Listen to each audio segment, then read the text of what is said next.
반갑습니다. 저는 일반 세션 1-3의 사회를 맡게 된 지역신문발전위원회 위원 김재봉입니다. 저희 6기가 이제 오늘로서 사실상 지발리 업무가 끝나는 그런 시간이 다가오고 있습니다. 온라인 생중계로 시청해 주시는 참가자 여러분께서도 유튜브 채팅창을 통해 다양한 의견을 남겨주시면 발제가 끝난 다음에 질의응답 시간에 답변을 드릴 수 있도록 하겠습니다. 우선 발표자를 소개해 드리겠습니다. 일반 세션 1-3은 기업주민 뉴스를 만들다라는 주제로 진안신문의 유영우 님과 경남도민일보의 김현수님, 당진시대의 안라미 님이 차례로 발제를 하시겠습니다. 그럼 진안신문 유영우 님 우선 발제를 해 주시기 바랍니다. 발제 시간은 20분 정도로 하겠습니다.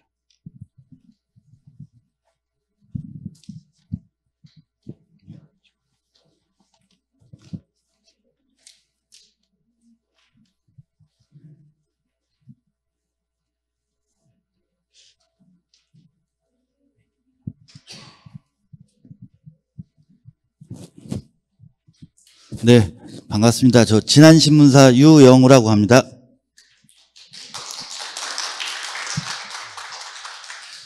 일단 6월 1일 날 올해 6월 1일 지방선거가 끝나고 저 진안신문과 지금 선관위랑 한판 붙었었는데요. 그때 정보과에 집회신고를 하러 갔는데 그 정보과 형사가 그러더라고요. 요즘에 되게 유명하시다고. 요즘에 이상한 변호사라고 나오시는 거 아니냐.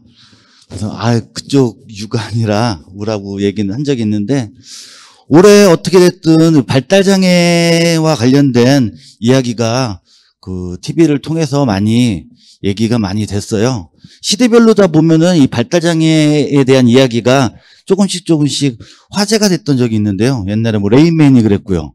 포레스트 검프가 그랬고, 우리나라 영화로다가 마라톤이 그랬죠. 그래서 이런 발달장애 아이들에 대한 이야기가 잠깐 화제가 됐는지 몰라도 지속적으로다가 지역에서 이슈가 되고 관심을 끌고 그 아이들의 뭐 자립이라든지 돌봄이라든지 교육을 위해서 그 고민하는 부분들은 많이 적던 것 같았습니다. 저희들도 요거를 제목을 정할 때 작은 따옴표를 어디다가 칠까 굉장히 고민을 했거든요. 나온 데다가 방점을 찍었어요. 이 발달장애 아이들이 세상 밖으로 나오기가 굉장히 힘들더라고요. 어떻게 됐든 지금 오늘은 그 2019년도부터 이 발달장애 아이들과 진안신문사가 함께 이 아이들을 세상 밖으로 끌어낸 그런 이야기들을 좀 한번 해보려고 합니다.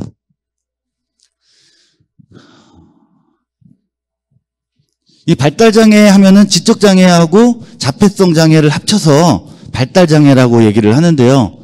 진안군의 그 장애인 수가 2,800명 정도가 되는데 지적장애하고 자폐성 장애가 합치면은 그 2,900명 가까이가 돼요. 그러니까 10% 정도가 되는 그런 숫자를 차지하고 있는데요.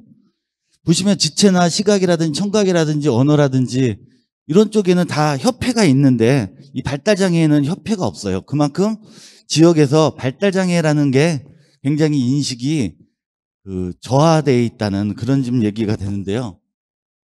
특히 저희 그 학교를 조사를 해봤는데요. 초, 중, 고등학교를 합쳐서 발달장애 아이들이 48명이나 됐어요. 이게 적은 숫자가 아니거든요. 48명이면. 여기다가 초등학교 같은 경우는 우리 아이가 발달장애를 가지고 있지만 부모로서 우리 아이는 고칠 수 있다. 발달장애가 아니다. 이렇게 여기면서 검사를 꺼려하는 부분도 굉장히 많이 있어서 이 숫자는 훨씬 더 넘어설 거라고 생각이 됩니다. 자, 그렇다면 여러분들께서도 좀 한번 지역에 돌아가셔서 한번 확인해 보시면 알겠지만은 이 발달장애 아이들의 지역에서의 생활이 굉장히 열악해요. 일단 바우처 사업이라는 게 있는데요. 초중 고등학교 아이들을 대상으로 한 수업들은 이 바우처 사업으로다가 하고 있어요. 그러니까는 이 아이들을 돌봄의 대상이 아닌 사업의 대상자로 다 보고 있다는 거거든요. 그러니까 이 사업이 그 아이들이 학교를 끝나고 바우처 돌봄을 하게 되면 한 달에 44시간밖에 이 바우처를 안 찍어줘요.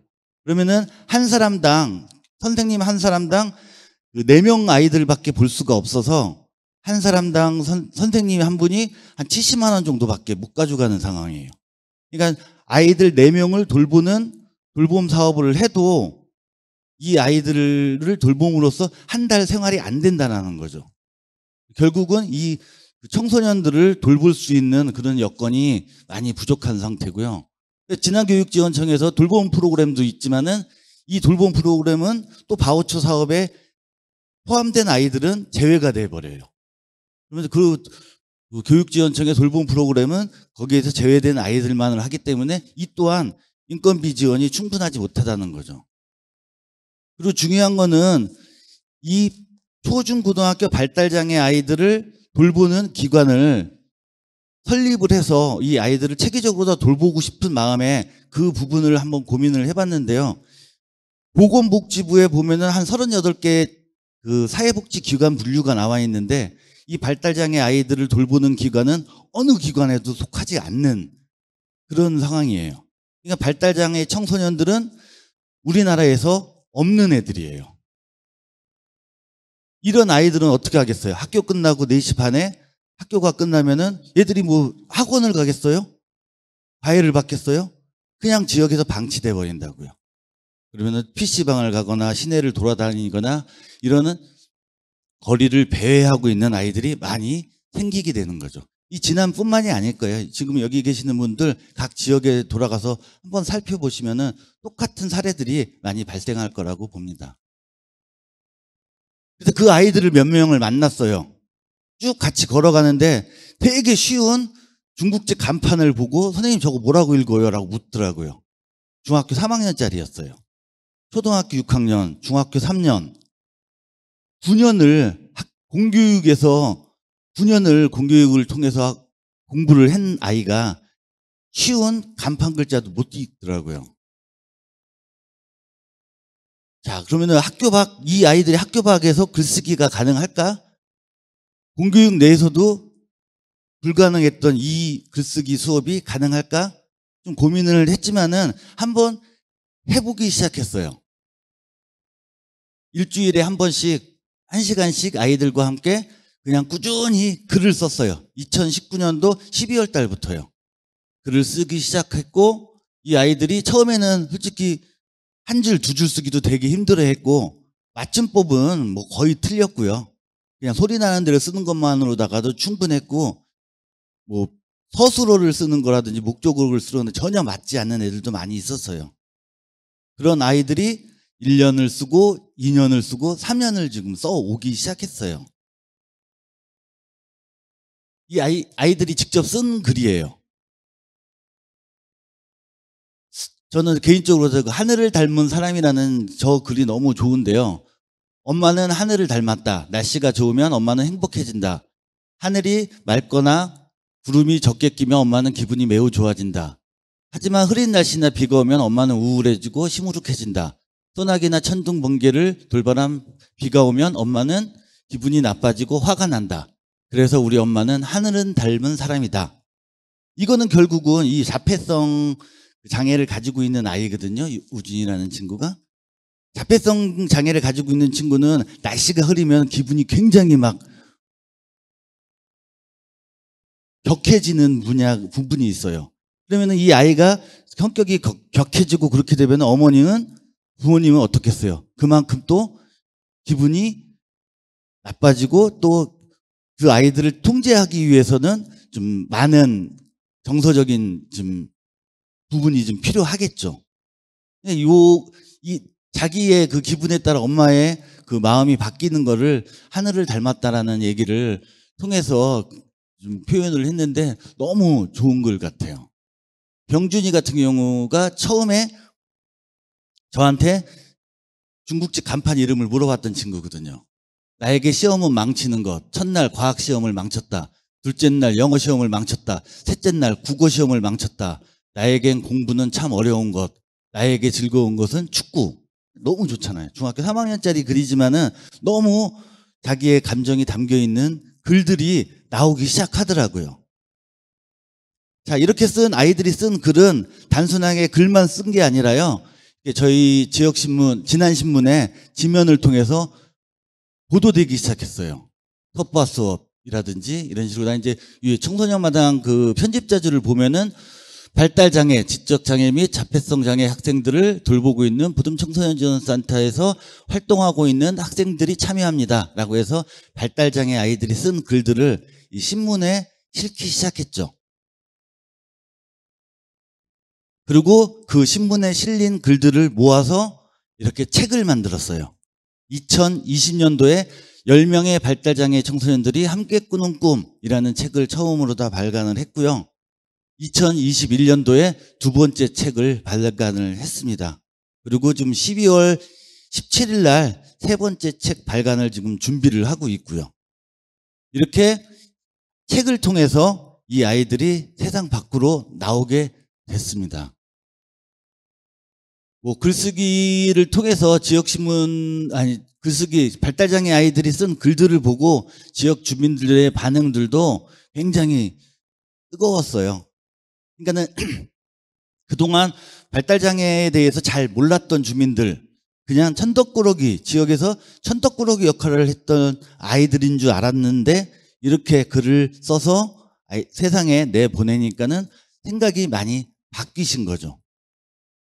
단순하게 이 글쓰기만 한 게 아니에요. 진안신문에서는 이 발달장애인들을 지역과 함께하기 위한 다양한 시도들을 했는데요. 일단 미디어 교육을 했어요. 일반 학생들도 하기 쉽지 않은 미디어 교육인데요. 굉장히 좋아했어요. 우리 아이들이. 처음에는 이영광 기자라고 혹시 아시나요? 이영광 기자님? 오마이뉴스에서 인터뷰만 전문으로 하고 있는 기자님이신데 뇌병변 장애를 가지고 계세요. 말을 잘 못하세요. 그냥 잘 못 알아듣는 상황인데 우리 아이들이랑 수업할 때는 이영광 기자가 말을 하고 조금 잘 알아듣는 사람이 워딩을 쳐서 쓴 얘기들을 좀 띄워서 이렇게 강의를 좀 했던 적도 있고요. 그리고 뭐 전북권에서는 꽤 유명한 앵커죠. 하민호 앵커가 와서 우리 아이들하고 함께하는 시간도 한번 했었고요. 미디어 리터러시 교육이라 그래가지고 지역에 있는 전주 영심이 영상 미디어 센터랑 연결을 해서 우리 아이들이랑 미디어 교육도 하고요. 올해는 지금 이 아이들하고 유튜브 교육을 좀 하고 있습니다. 그래서 지금 우리 아이들이 유튜브 채널이 다 있어요. 나중에 이제 저희가 유튜브가 개설이 되고 좀 활성화가 되면은 여기 계신 분들이랑 같이 공유할 수 있는 시간도 갖도록 하겠습니다. 세 번째로는 이제 함께 가는 길이라는 코너를 매달 한 번씩 했어요. 발달장애에 대한 지역민들의 인식 개선 사업으로다가 시작한 건데요. 이 발달장애 아이들이 10명이 가면요. 일반 주민들이 한 그 이상 같이 참가를 해요. 아이들 손을 잡고 같이 지역에 있는 산, 진안에는 마이산만 있는 게 아니라요. 문장산, 구봉산, 천반산, 만덕산 많은 산들이 있거든요. 이것도 2021년도부터 산을 타기 시작해서 2021년도에는 금난 호남 정맥을 탔고요. 2022년도 올해는 그 명산을 좀 탐방을 하고 있습니다. 이렇게 학생들과 함께한 산행은 신문을 통해서 계속 보도가 됐고 이 보도를 통해서 지역 주민들도 우리도 안 가본 산인데 한번 가보자 뭐 이런 반응도 있었지만은 일단 발달장애 아이들이 저렇게 활동을 하는구나 여기에 대한 인식 개선도 굉장히 많이 됐어요. 나중에 말씀드리겠지만 여기 이 아이들과 함께 산행을 했던 지역 주민들 중에서 한 사람이 우리 아이들과 인연이 돼서 고등학교를 졸업한 아이들을 취업을 시켜서 2명이 지금 취업이 된 상태거든요. 그러니까 이게 지역 주민들의 인식 개선을 통해서 우리 아이들이 지역에서 사회 구성원으로서 취업을 해서 살아갈 수 있는, 자립할 수 있는 기반이 됐다고 생각이 됩니다. 자, 이제 여러분들도 지역에서 많이 보겠지만 발달장애인들 하면은 막 지역에서 100원만 주세요, 100원만 주세요, 500원만 주세요. 이런 천덕꾸러기 역할들을 하는 사람들이 굉장히 많거든요. 그리고 또 고등학교를 졸업하면은 다들 전주나 뭐 대전이나 서울이나 도시로 나가는데요. 우리 발달장애 아이들은 졸업을 하면은 그대로 지역에 남아 있습니다. 이 지역에 남아있는 이 아이들이 그렇게 천덕꾸러기 역할로다가 지역에 남아있으면은 지역이 얼마나 손해가 될까요? 그러니까는 초, 중, 고등학교에서부터 글쓰기라든지 아니면 경제교육, 여기서는 우리 아이들한테 3,000원을 주고 마트를 들여보내서 2,500원만 쓰고 500원은 거슬러 오세요라는 그 과제를 내줘요. 그러면 1시간 동안 마트에서 못 나와요, 애들이. 뭘 사야지 2,500원을 맞출 수 있는지 되게 고민을 많이 해요. 그랬던 애들이 이제는 10분이면 나올 수 있는 수준까지도 왔어요. 돈을 내고 거스름돈을 받고 글을 읽고 자기 생각을 얘기할 수 있는 아이들로 다 성장을 시켜서 지역사회에 내보내는 역할, 그 역할을 진안신문이 좀 했다면은 이 세상 밖으로 나온 아이들에 대해서 우리 지역 주민들이 함께 보듬고 자립시킬 수 있는데 함께 노력을 해야 되지 않을까 생각이 됩니다. 그러니까 발달장애 아이들을 가진 부모들은 항상 그런 말을 해요. 우리 아이들보다 하루만 더 살고 싶다. 근데 요즘에 지난 지역에서는 조금은 바뀌었어요. 내가 부모가 없더라도 지역에서 이 아이들을 함께 돌볼 수 있는 그런 세상을 만들자. 지난뿐만이 아니라 여기 계시는 모든 분들이 함께 꾸셨으면 좋을 꿈이 아닐까 생각이 돼서 소개를 좀 드려봤습니다. 마지막으로 저희가 파란 장미 운동을 좀 하고 있어요. 이 파란 장미가 꽃말이 기적이에요. 이게 파란 장미라는 게 유전학적으로 다 나올 수 없는 장미래요. 근데 과학적으로 다 연구해서 끝내 파란 장미를 만들어냈다고 하더라고요. 그래서 이 파란 장미, 기적이라는 의미를 가진 파란 장미를 우리는 장애인들을 의미하는 그런 꽃말로 다 쓰고 있거든요. 여기 계신 분들이 뭐 현장에서 다 지역신문 기자로서 활동을 하고 계시는 분들이라고 좀 알고 있습니다. 지역에 돌아가셔가지고 아까 지금 말씀드렸던 건 지역에 발달장애인들이 얼마나 있고 그중에 발달장애 학생, 청소년들은 얼마나 되고 그 청소년들이 지역에서 어떤 생활을 하고 있는지 그리고 우리 신문사에서 그 아이들을 위해서 무엇을 도와주면 좋을지 이런 고민들을 함께 해주는 그런 시간이 됐으면 좋겠습니다. 예, 감사합니다.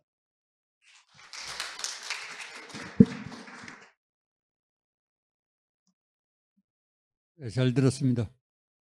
지난 지역 발달장애 학생들에 대한 지역사회 인식 개선에 앞장서 주신 진안신문에 감사를 드립니다. 본 컨퍼런스를 시청 중인 참가자 여러분들께서는 유튜브 채팅을 통해 발제에 대한 질문을 포함한 다양한 의견을 남겨주시면 질의응답 시간에 답변을 드릴 수 있도록 하겠습니다. 다음으로는 경남 도민일보의 뉴스미디어부 김현수 기자께서 작년 10월부터 뉴스 비평을 시작한 이야기를 들어보도록 하겠습니다. 김현수 기자 나오시죠.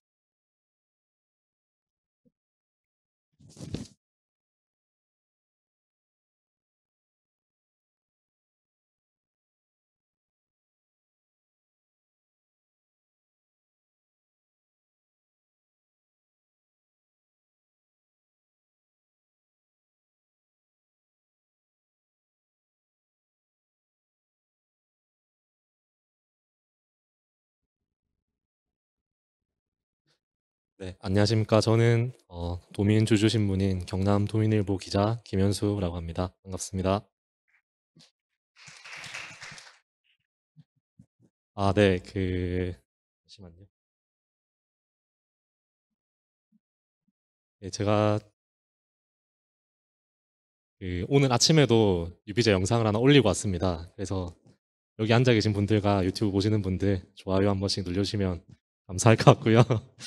네, 그래서 오늘 발표를 시작하기 앞서서 아마 다 언론계 종사자 분들이시거나 뭐 언론인을 꿈꾸시는 분들도 앉아 계신가요? 네, 보시는 분들도 계실 것 같은데 여러분들께서는 언론을 얼마나 신뢰하십니까?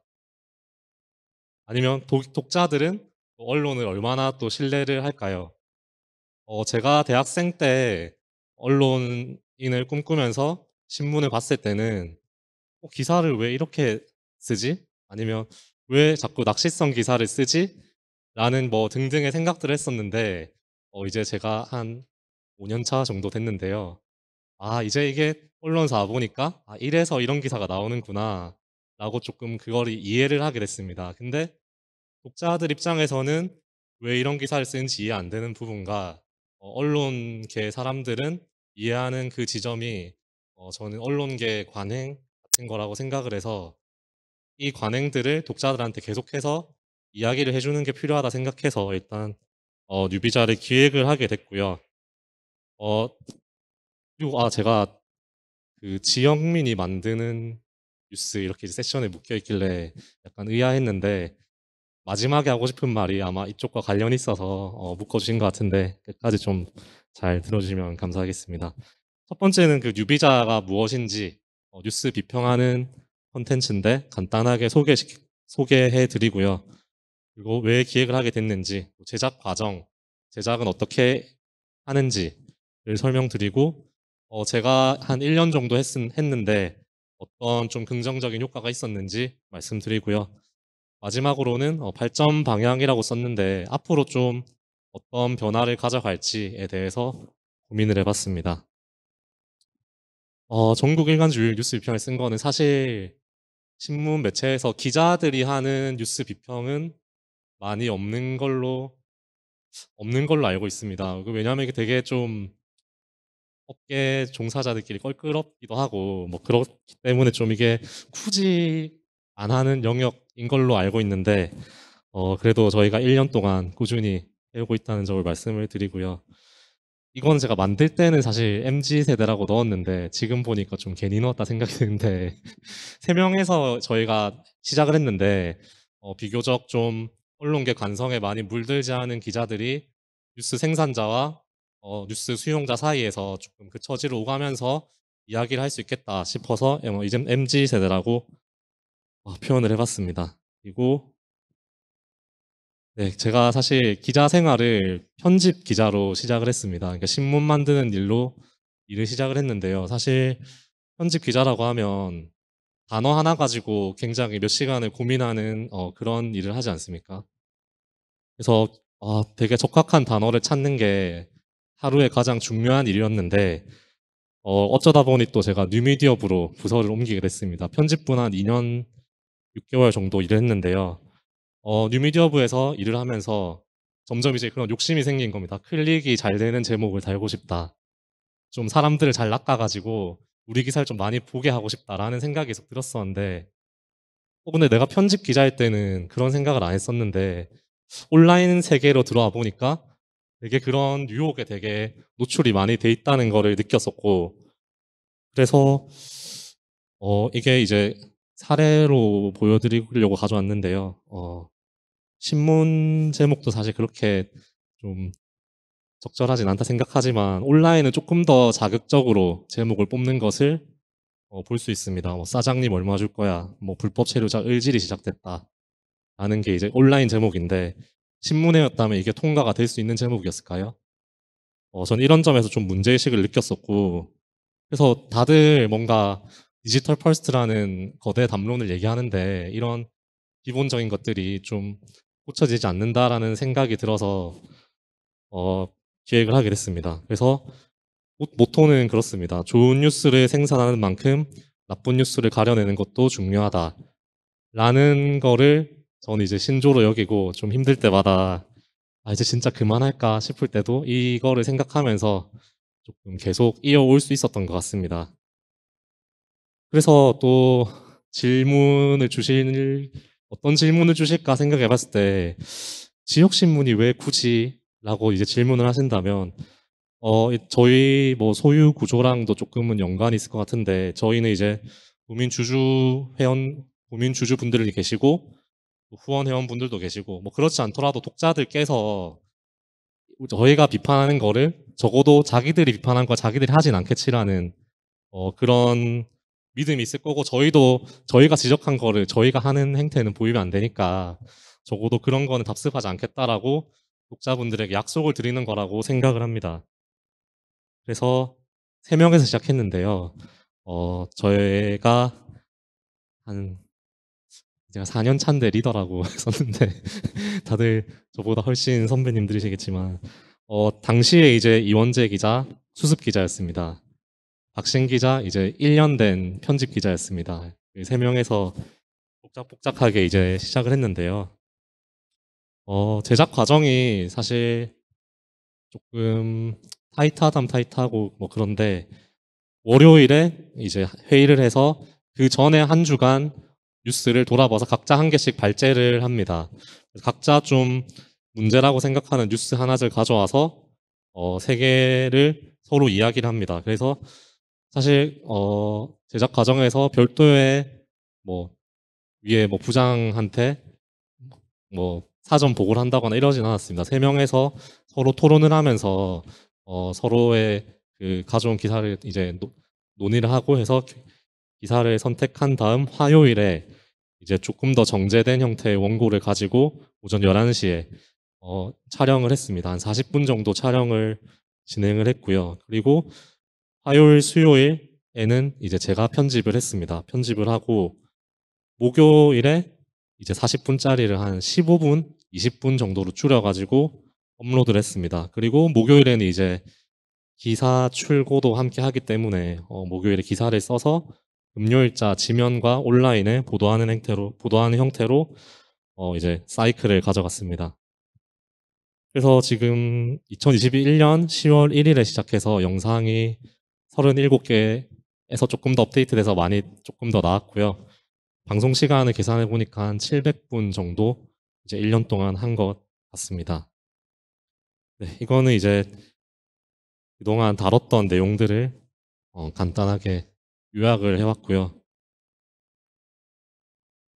그래서 제일 처음 했던 게 이제 일러스트에 관한 거였는데, 사실 저희가 주로 다루는 주제들이 뭐 굉장히 어렵거나 고차원적이거나 이런 게 아니라 당연히 지켜야 됨에도 지켜지지 않는 것들을 왜 지켜지지 않는지 계속해서 설명하는 게 저희 역할이라 생각해서 일러스트를 처음 지적을 했었는데, 이거 같은 경우에는 사진 설명에 성폭행이라고 이제 써 있습니다. 그러니까 이거를 키워드를 성폭행 관련 기사에는 이 사진이 무조건 들어가는 겁니다. 그래서 사실 이거는 피해자 입장에서는 굉장히 좀 부적절한 그런 상처가 될 수 있는, 사실 기사는 평생 남는 거기 때문에 부적절하다는 지적을 맨 첫 회에서 했었습니다. 네, 그 뒤로도 뭐 이제 여경 무용론 이런 게 나왔을 때 단지 그 여경 무용론이 잘못됐다라고 짚는 게 아니라 타임라인을 그려서 맨 처음 나왔던 보도와 그 뒤에 이제 다른 보도가 나오는 과정을 짚어서 그 보도가 어떻게 흘러가는지를 보여줬었습니다. 이거는 이제 대선 과정에서 후보별로 그 키워드로 검색해서 뉴스가 몇 건 나왔는지를 이제 알아봤었는데, 물론 이제 양강구도였기 때문에 두 후보 기사가 압도적으로 많은 건 맞지만 그 외에 나머지 후보들 보도량이 너무나도 적었고, 이거는 조금 투표 유권자에게도 좀 다른 후보를 볼 수 있는 기회를 줄이는 것 아니냐라고 생각을 해서 이 주제를 다뤘었고요. 네, 이거 같은 경우는 세이프타임즈라는 곳에서 한전의 한 정기원이 감전사를 당했다는 거를 단독이라고 달아서 보도를 했었는데, 그 뒤에 MBC에서 이거를 거의 똑같은 내용으로 단독이라고 달아서 보도를 했었습니다.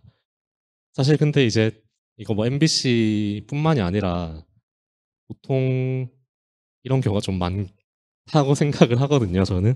그래서 이게 이제 이 사례를 통해서 이 사례만 잘못됐다라고 할 게 아니라 사실 단독 경쟁이라는 것이 지금 온라인 매체에서 유효한 것이냐라는 걸 조금 따져봤었습니다.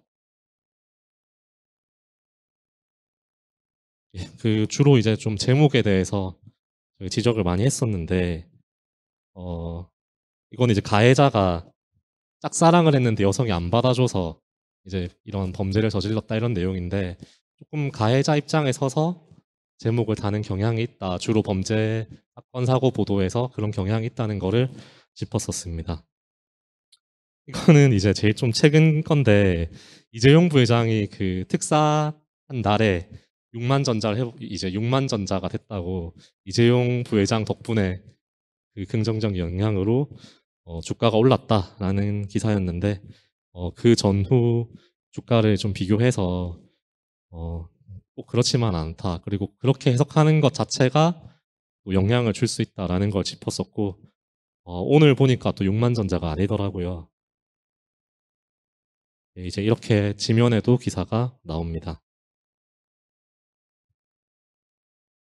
예, 그 뒤에는 이제 지역 차별적인 보도에 대해서도 비정기적으로 이제 보일 때마다 지적을 하고 있는데 여의도 면적에 이제 이거는 좀 예전부터 지양해야 된다라고 얘기를 많이 했던 걸로 알고 있는데 저희 이제 경남에서 불이 났는데 서울 쪽 언론에서는 여의도 면적 몇 배가 불이 탔다 이제 이렇게 보도를 하더라고요. 그러면 경남 사람의 피해 당사자들은 내 동네에 불이 난 거를 여의도 면적으로 한번 생각을 한 다음에 그걸 다시 이제 생각을 해야 되니까 굳이 이거는 여기 피해자한테는 도움도 안 되고 또 서울 사람들한테 물어봐도 여의도 면적이 어느 정도인지 잘 모르더라고요. 네, 그래서 그거를 지적하는 보도였습니다. 네, 이제 긍정적인 효과를 말씀드리면 사실 제일 큰 거는 내부 견제 작용을 하는 거라고 생각을 하고요. 그 외에 이제 독자 신뢰 제고, 그 다음에 부차적으로 좀 기자 교육 효과도 있다고 생각을 합니다. 저희 국장님이신데요. 네, 잘생기셨죠? 네, 아닌가요? 네, 그래서 저희가 이게 뭐 약간 이 물리적 거리로도 저희 뉴미디어부랑 편집부랑 위치가 좀 가까이 있기도 하고 사실 저희가 제작하는 컨텐츠이기 때문에 편집부에서도 어느 정도 저희가 그 지적하는 사항들은 그 수정을 해서 신문에도 반영을 할 수 있도록 노력을 하고 있고요. 이제 좀 이제 만들면서 제일 이제 좀 뿌듯한 순간은 이제 선배들이 저한테 약간 우스갯소리를 니 때문에 기사 못 쓰겠다 이제 이럴 때 조금 통쾌함을 느낍니다. 예. 그리고 특히 저희는 독자들한테도 좀 긍정적인 피드백을 많이 받고 있는데요. 사실 이거 자체로도 어떻게 보면 저희가 신뢰도를 올릴 수 있는 굉장히 중요한 요소라고 생각을 하고요. 저희 기자들이 비평을 하고 있다는 것은 그래서 독자들께서도 저희가 매달 이제 지면평가위원회를 하면서 지면에도 기사가 나가기 때문에 지면에 이런 기사가 있으니 도민일보가 그래도 이렇게 좋은 보도하려고 노력을 한다라는 인상을 받는다는 그런 피드백을 받고 있습니다. 그 외에 이제 유비자 함께했던 저희 박신 기자는 이제 사회부 편집부에 있다가 사회부로 나갔는데요.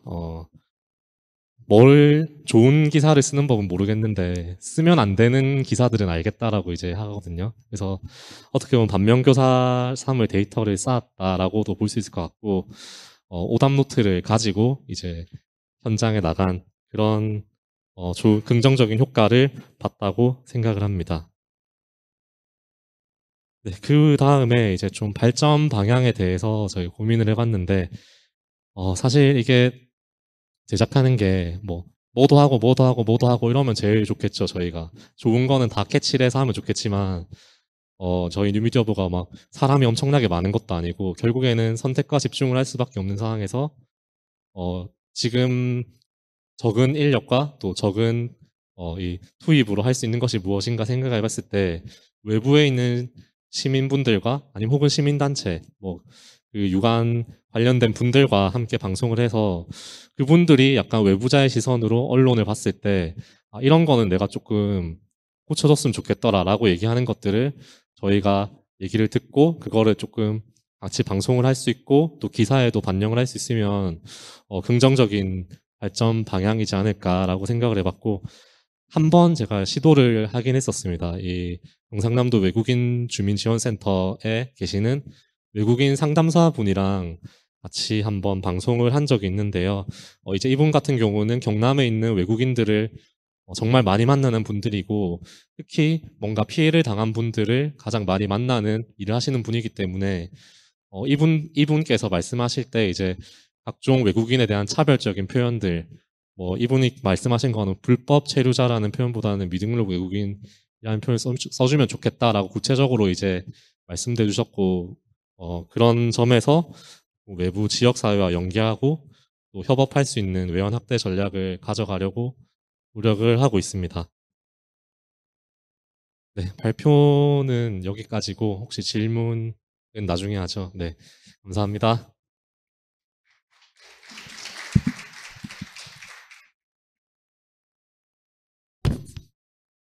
네, 감사합니다. 1년 동안 스스로 뉴스 비평을 통해서 독자들에게 신뢰감을 쌓아주신 경남도민일보 뉴스 팀들에게, 미디어 팀들에게 감사드립니다. 제일 그게 자체적으로 우선 굉장히 저항이 심했을 것 같은데 어떻게 극복을 하셨는지 이따가 질문을 좀 했으면 좋겠습니다만은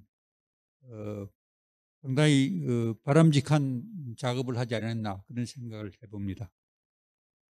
다시 한번 안내 말씀드리겠습니다. 본 컨퍼런스를 시청 중이신 참가자 여러분들께서는 유튜브 채팅을 통해 발제에 관련한 질문을 포함한 다양한 의견을 남겨주시면 질의응답 시간에 답변을 드릴 수 있도록 하겠습니다. 다음으로는 당진시대의 안남희 실장께서 60, 70대 할머니들께서 카메라를 들고 뉴미디어를 만든 이야기를 중심으로 발제를 하시겠습니다. 안 실장님 나오시죠.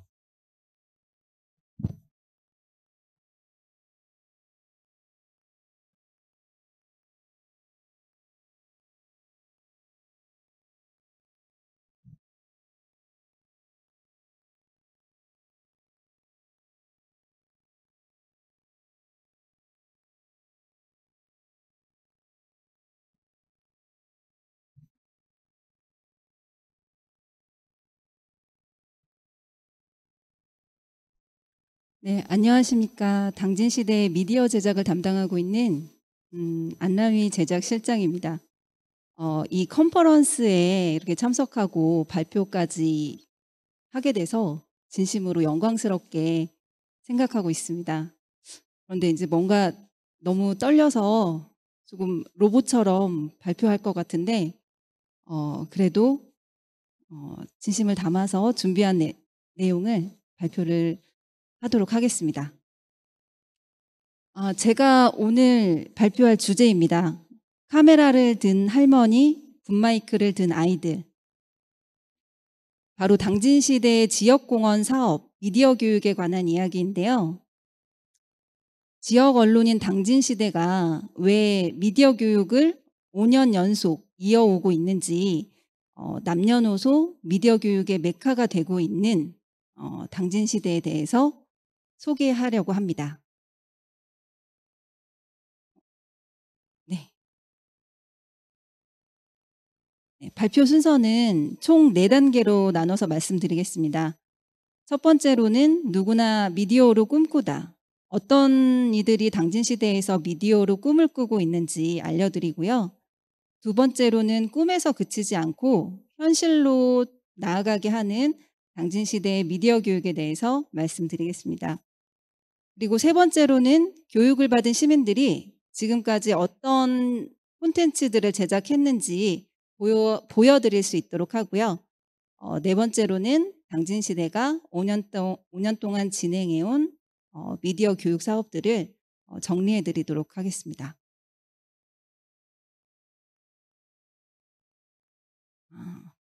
네, 당진시대는 사회 공헌 사업의 일환으로 미디어 교육을 진행을 하고 있는데요.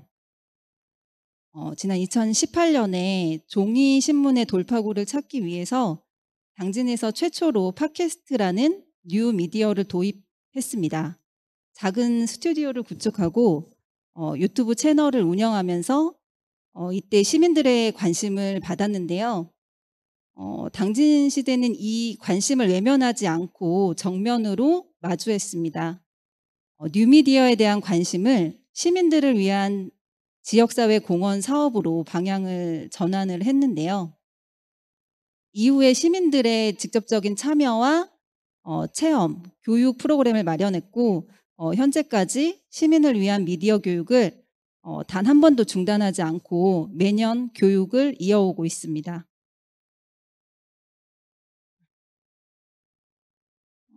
특히 당진 시대에서는 현재 남녀노소 할 것 없이 보시는 것처럼 다양한 시민들을 대상으로 미디어 교육을 실시를 했는데요. 이제 막 중학교에 입학한 어린 학생들부터 60, 70대 어르신은 물론이고 앞에 나서기 어려워했던 다문화 여성들과 외국인 노동자까지 미디어 약자였던 이들이 당당히 카메라 앞에서 각자의 목소리를 내고 꿈을 키울 수 있도록 기회를 제공했습니다.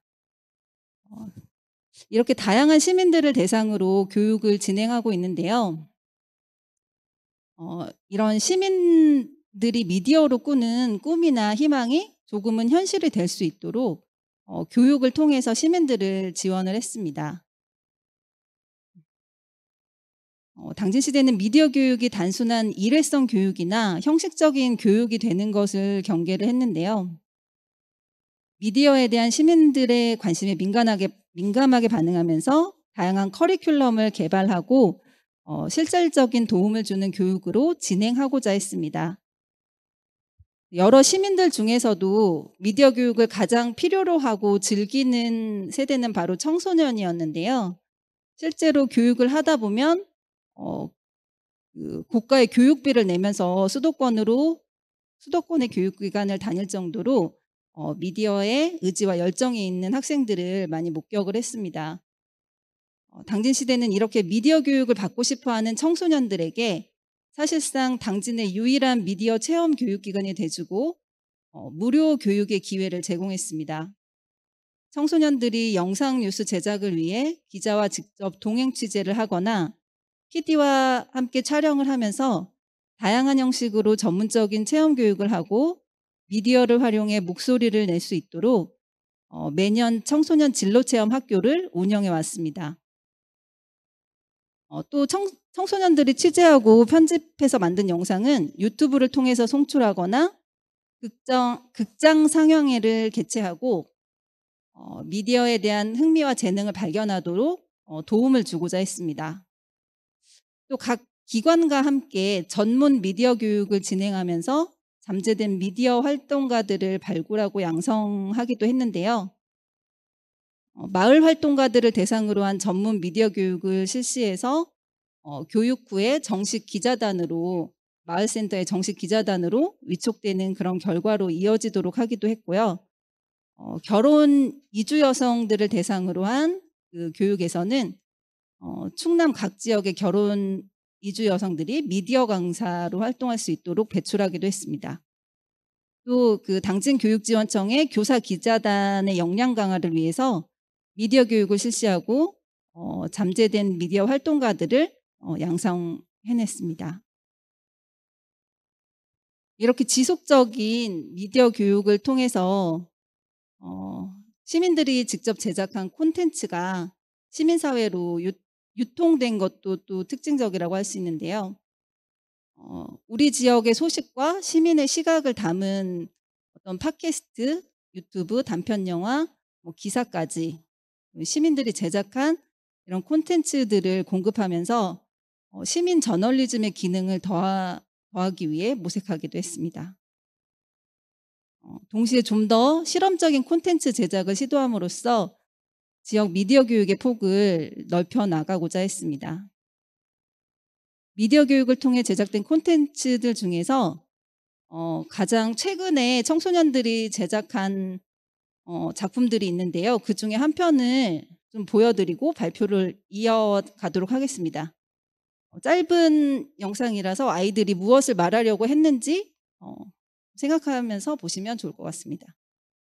suspicious 의심하는 suspicious 의심하는 suspicious 의심하는 suspicious 의심하는 suspicious 날 학교 끝났어? 내 친구 좀 사와.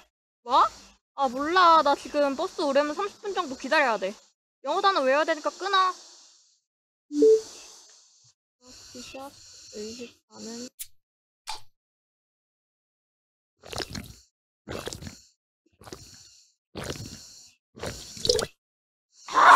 역시 이 무더위에는 음료수가 최고지. 너 이반 민지 맞지?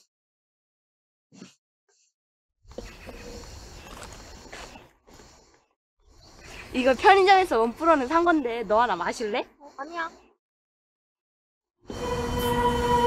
버스 왔어. 나 먼저 갈게. 안녕.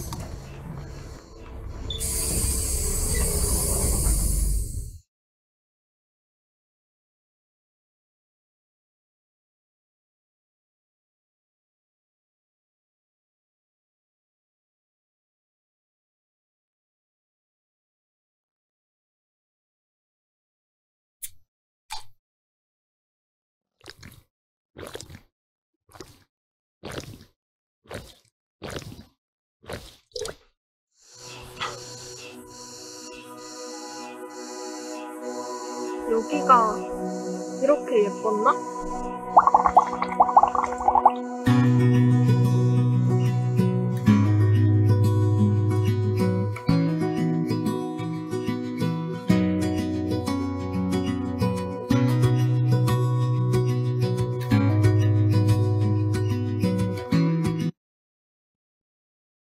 네. 뭔가 학업 스트레스에서 벗어나고 싶은 그런 해방감을 좀 표현하고 싶었다고 한 작품이었습니다. 이렇게 미디어 교육을 통해서 이런 작품들을 학생들이 제작을 했는데요. 네. 여기서부터는 당진시대가 시도해온 다양한 미디어 교육 사례들을 그 연도별로 좀 정리를 해보았습니다. 당진시대가 5년 동안 진행해온 미디어 교육 사례들인데요. 올해 진행된 미디어 교육과 주요 사례만 간단히 살펴보도록 하겠습니다. 먼저 올해는 여름방학을 이용해서 처음으로 청소년 영화 제작 캠프를 시도했는데요. 참여 신청 접수를 시작한 지 하루 만에 마감이 될 정도로 반응이 뜨거웠습니다. 방금 감상하신 영화도 이 캠프를 통해서 제작이 됐는데요. 자료에 보시면 우측 상단부에 촬영 콘티가 보이실 겁니다.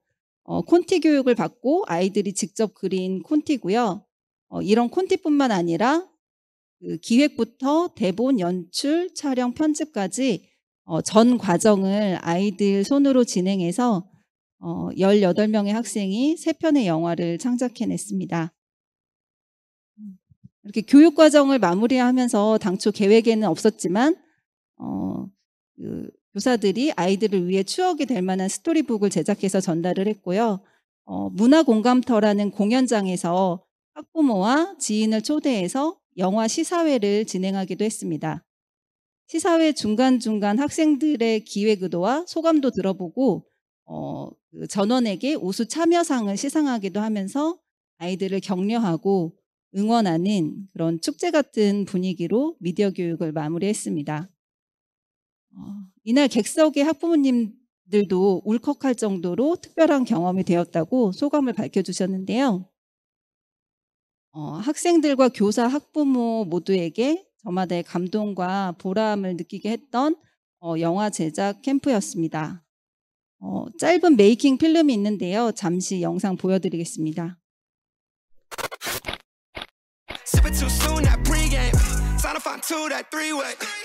첫 번째 때는 그렇게 좀 전문적인 장비로 하는 게 아니었거든요.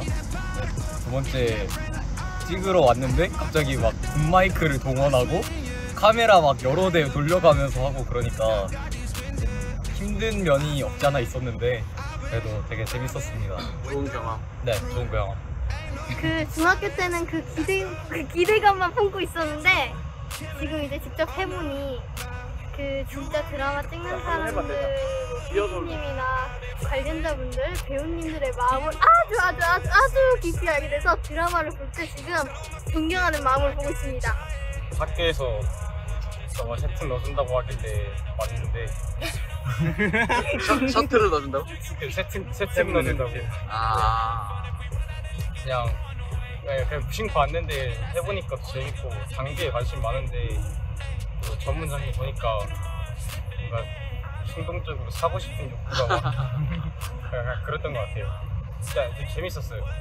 뭔가 장진에서 전문적인 촬영 장비나 이런 거를 다루는 게 정말 쉽지가 않은데 그래서 되게 뜻깊은 경험이었습니다. 잔인한 거 하나 예를 들면은 분차에 치여서 귀신 넣어도 괜찮습니다. 귀신도 좋습니다. 내년에 하게 되면요 당연히 참가할 겁니다.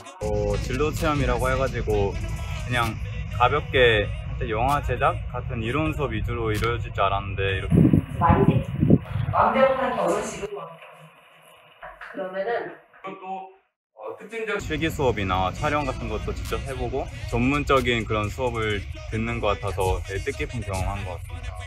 2회차 때 콘텐츠 한 게 제일 재밌었던 것 같아요.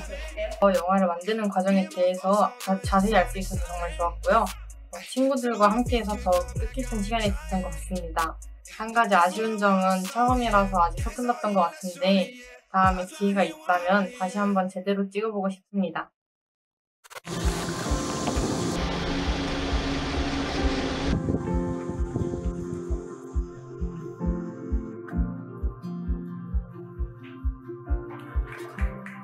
자, 1회 13회 3, 9회 1 액션!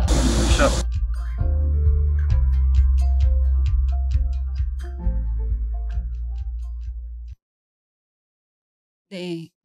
당진시대는 이렇게 진로체험 교육이 필요한 청소년뿐만 아니라 또 더 폭넓은 연령층에게 미디어 교육 기회를 확대해 나가려고 했는데요.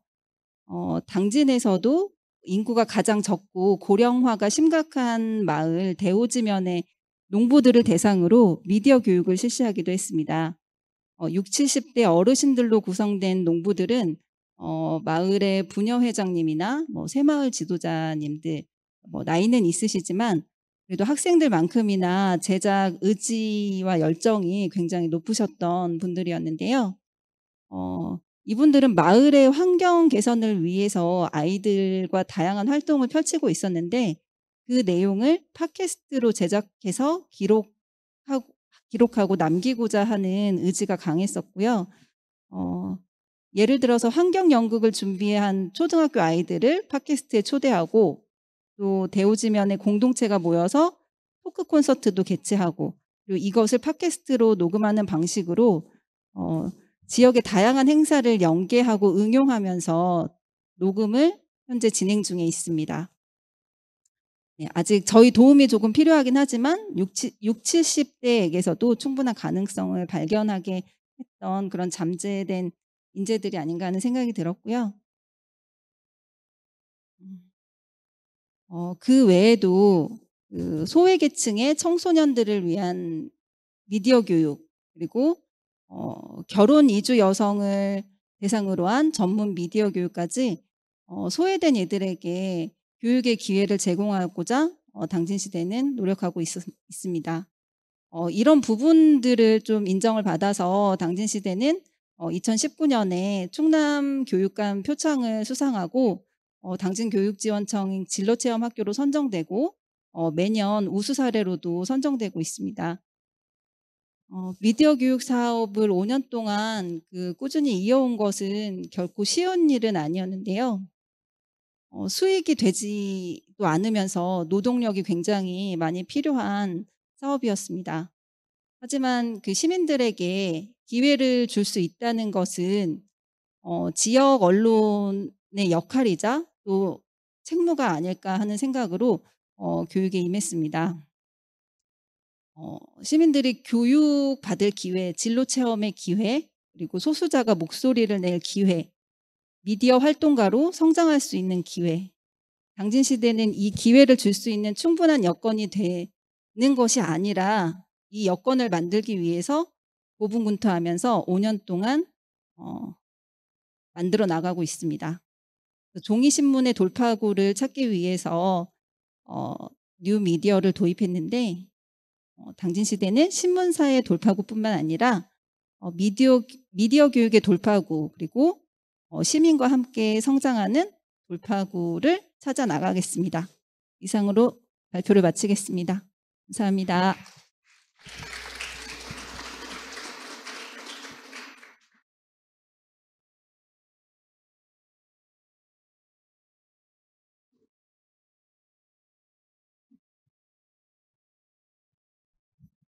네, 잘 들었습니다. 5년 동안 시민 저널리즘을 실험해 가지고 여러 가지 그 지역 주민들의 뉴미디어 교육에 앞장서온 당진 시대 여러분들에게 또 한 번 감사의 말씀을 드립니다. 이상으로 일단 세 분의 발제는 마치고요. 지금부터 그 유튜브 채팅을 통해 보내주신 질문을 발제자분들께 드리고 질문을 받는 그런 시간을 갖도록 하겠습니다. 발자신 세 분 나와주시죠.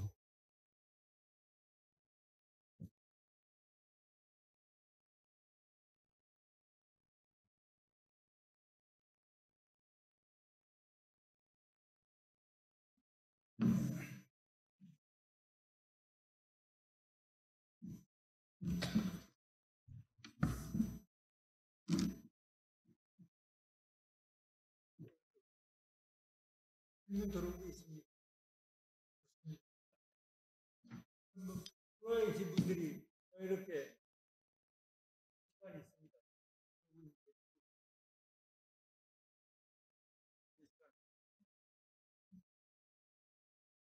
네.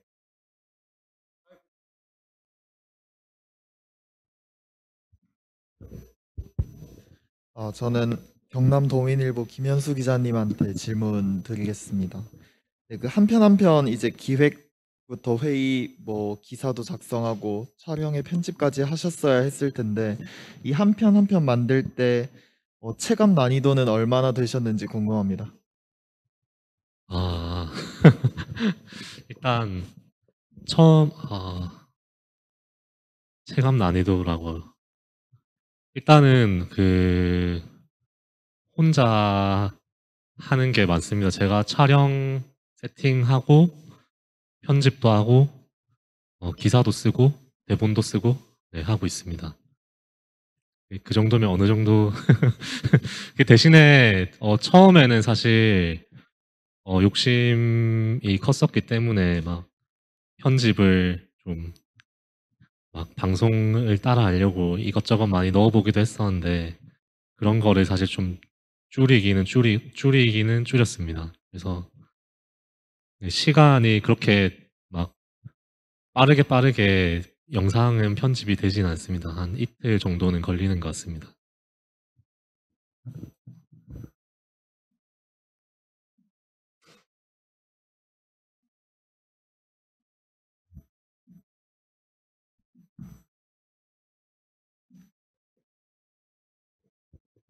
당진시대 안남희 실장님께 여쭤보겠는데요.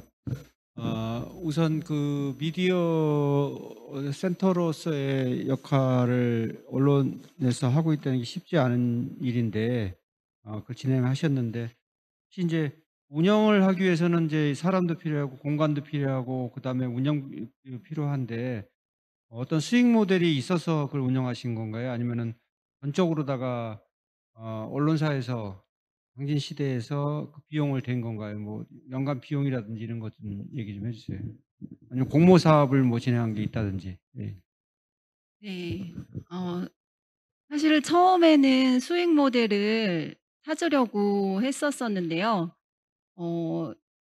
그 찾기가 쉽지는 않았습니다. 그리고 찾더라도 지금도 마찬가지고 그 강사비 정도로 지급되는 것이 지원되는 것이 현실인 것 같습니다. 미디어 교육 사업에서는. 근데 이런 사업을 저희가 짠 커리큘럼대로 운영을 하려면 강사비만으로는 강사 한두 명으로는 진행할 수가 없는 사업이라는 거를 느꼈고요. 그래서 이 부분을 저희가 마침 또 그 사옥을 확장하기도 했고요. 예, 그래서 스튜디오나 이런 것들을 좀 갖춘 상태에서 이런 것들을 시민들한테 좀 환원하면 좋겠다라는 그 생각에서 그 부분에 의미를 두고 이렇게 수익은 되지는 않습니다, 사실은. 그런데 그런 부분에 좀 의미와 가치를 두고 진행을 하고 있습니다. 네. 네. 모든 미디어 교육 사업이 그렇지는 않고요. 일단 양성 과정이라든지 아까 말씀드렸던 그 마을 센터의 활동가 양성 과정이라든지 그런 부분은 기관에서 어느 정도 그 금액이 오기는 하지만 충분하지는 않고요. 그런 사업들이 많지는 않고 굉장히 그 다양한 시민들이 교육을 요청해 오고 있는 그런 상황입니다. 네.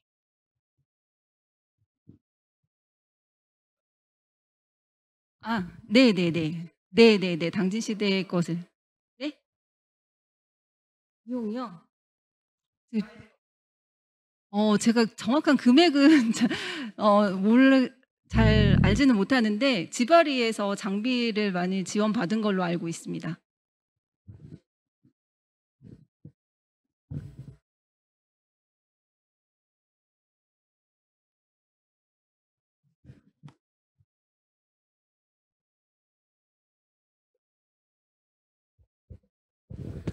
안녕하세요. 지역신문 컨퍼런스 제1기 서포터즈 이지수입니다. 저는 지난 신문 류영우 편집국장님께 질문 드리고 싶습니다. 발달장애 청소년들 관련된 발제 우선 너무 잘 들었습니다. 특히 파란 장미가 기적이라고 얘기해 주신 부분이 인상 깊어서 그 부분 관련해서 짧은 질문 드리고 싶은데요. 혹시 저는 이번 발제를 통해서 처음으로 파란 장미가 기적과 연관이 된다는 걸 알았고 또 류영우 편집국장님 발제 덕분에 파란 장미를 보면 이제 발달 장애인들을 떠올리는 계기가 될 수 있을 것 같은데 혹시 이번에 그 특정 드라마 등을 통해서 발달 장애인이 많은 스포트라이트를 받고 있는데 이런 시점에 혹시 파란 장미와 발달 장애인을 연관하는 관련된 캠페인을 혹시 진행하고는 있으신지 혹은 생각이 있으신지 궁금합니다. 예, 저희가 이제 파란 장미와 관련해서는 2019년도부터 이제 좀 군산에 있는 산돌학교라는 곳에서 이제 파란 장미 운동을 처음 시작했어요. 근데 조금은 이제 주춤하고 있는 사이에 우리가 그 군산 산돌학교랑 같이 얘기를 해서 우리 파란 장미를 같이 발달장애 아이들을 상징하는 그런 마크로다가 이제 사용을 하자라고 이제 협약을 맺어가지고 사용을 하고 있고요. 저희 같은 경우는 산에 올라갈 때라든지 또 아이들과 함께 자전거 트레킹을 하거나 어떤 일을 할 때 항상 파란 그 티셔츠를 입고 활동을 하고 있고요. 그리고 저희 출판 기념회 때 같은 경우에는 우리 아이들 후드티를 입을 때 후드티 뒤에다가 파란 장미를 이제 새겨서 항상 그런 행사들을 할 때마다 파란 장미를 보면은 우리 발달장애 아이들을 생각을 해달라라고 계속 꾸준히 홍보를 하고 있습니다.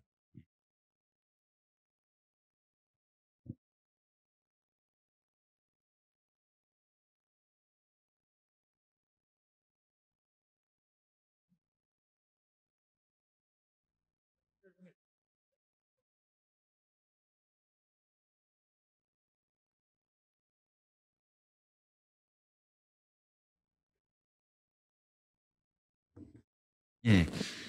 제가 좀 한 말씀 더 드리면요. 이제 저희가 이제 오늘 이렇게 발제를 해서 여러분 앞에 이제 발달장애 아이들에 대해서 설명을 하게 된 게 굉장히 큰 영광으로 생각을 하고요. 우리 아이들에 대해서 설명을 하려고 해도 많이 아이들에 대해서 알릴 수 있는 공간이 너무 적어요.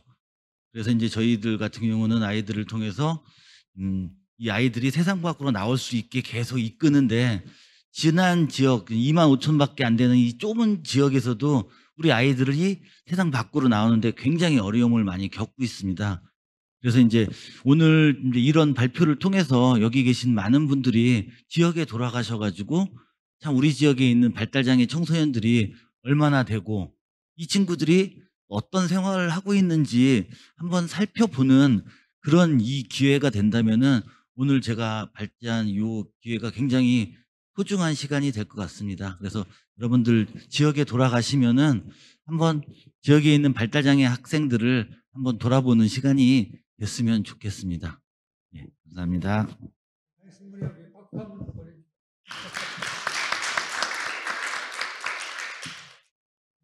이상으로 금년도 지역신문 컨퍼런스를 끝내겠습니다. 멀리서 오신 지역신문 관계자 여러분과 세 분의 발제자 여러분께 진심으로 감사하다는 말씀을 드리겠습니다. 그동안에 시청해 주신 여러분들도 건강하시고 내년에 다시 컨퍼런스에 뵙는 그런 기회를 가졌으면 합니다.